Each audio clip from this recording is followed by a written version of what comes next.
Winter Storm Fern is shaping up to be a major, widespread winter weather event that could affect a huge portion of the United States from Friday through Monday. The Weather Channel has named the system Winter Storm Fern, and forecasters say it could bring a mix of heavy snow and potentially damaging ice from New Mexico and Texas all the way to parts of New England. This is not a small, localized storm. The forecast describes impacts for more than 180 million people, with hazardous travel, possible power outages, and disruptions that could linger even after precipitation ends, because colder air is expected to pour in behind the storm. Here is the overall threat in plain terms. There are two main hazards.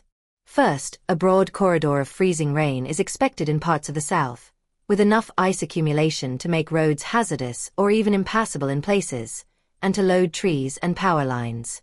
That can lead to falling branches, tree damage, and power outages.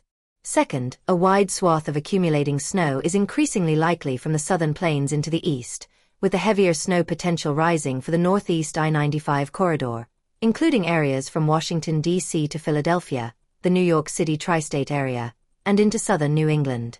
Now, let's walk through the timing. On Friday, snow, sleet, and freezing rain are expected to increase by late morning or early afternoon in parts of the plains. This includes parts of Kansas, Oklahoma, northern and western Texas, and into parts of Arkansas.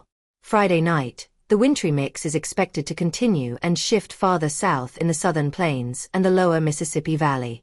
At the same time, it is forecast to spread east into parts of Tennessee and northern Alabama. Cities listed as potentially impacted include Albuquerque, Oklahoma City, Tulsa, Dallas, Austin, Kansas City, Little Rock, Shreveport, Memphis, and Nashville. On Saturday, the wintry precipitation could push a bit farther south into Texas, Louisiana, and Mississippi. Meanwhile, it is expected to pick up farther east and north across Kentucky, Tennessee, West Virginia, and parts of the Carolinas. The forecast notes uncertainty in how far south the wintry mix gets in Texas, but it highlights a broad area that could be affected. Saturday night is a key period.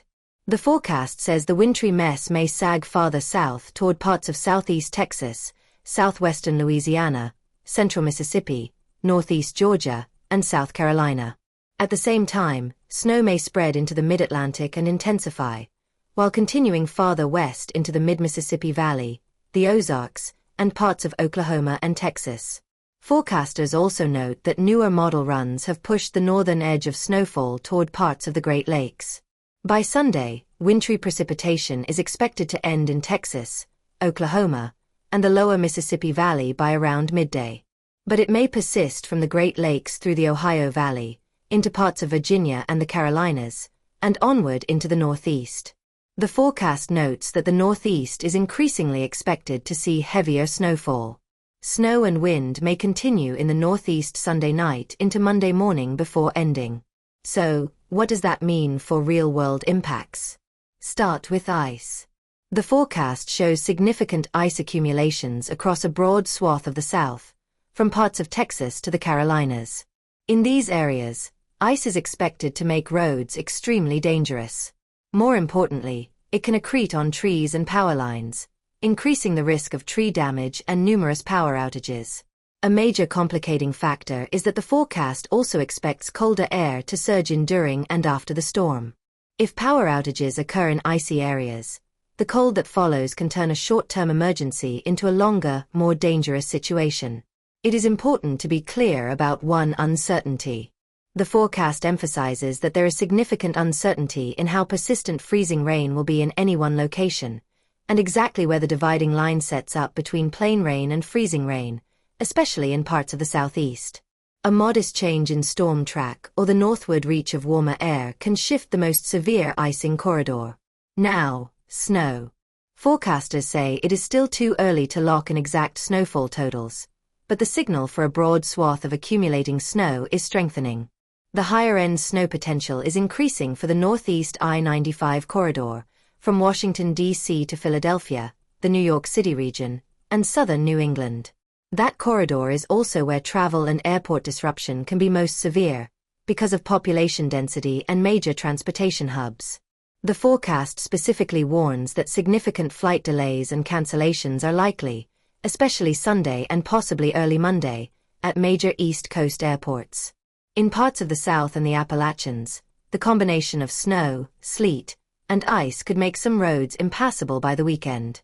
After the storm, the forecast focuses on a second punch: cold. In areas of the South covered with ice or snow, daytime highs might not climb above freezing until Monday or Tuesday. Morning lows could fall into the single digits, teens, and 20s through Tuesday or Wednesday, depending on location. Even where sunshine helps melt snow or ice during the day, temperatures are expected to drop sharply after sunset, raising the risk of refreezing and several more days of slippery travel into early next week. Finally, why is this storm expected to be so widespread? The forecast describes a classic setup. An Arctic high-pressure system near the Great Lakes helps drive cold air deep into the south, while a storm system originating in the southwest moves east and pulls moisture northward.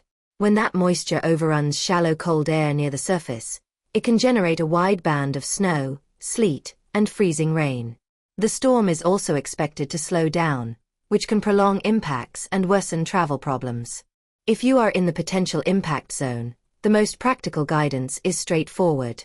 Monitor winter storm watches and warnings closely, including updates on the rain versus freezing rain line.